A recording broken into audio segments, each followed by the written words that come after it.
அனைவருக்கும் வணக்கம். தமிழர் திருநாளை பற்றி தெரிந்து கொள்வோம்.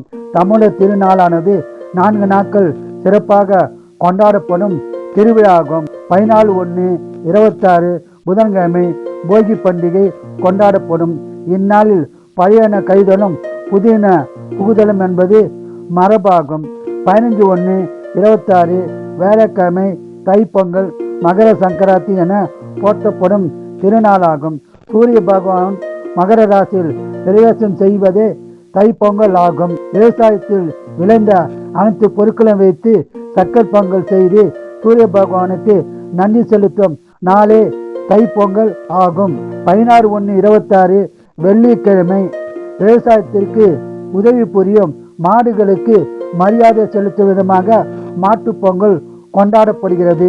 மேலும் மறைந்த முன்னோர்களுக்கு படையல் போடுவதும் வழக்கமாகும். 17/1/26 காணும் பொங்கல். கன்னி பெண்கள் திருமணம் நடக்க ஆண்டவனிடம் வேண்டிக் கொள்வது மற்றும் பெரியோர்களை கண்டு ஆசீர்வாதம் பெறுவது.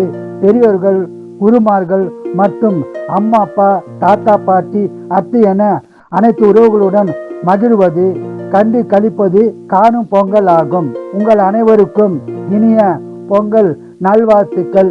வாழ்க வளமுடன், நீங்கள் நலமுடன்.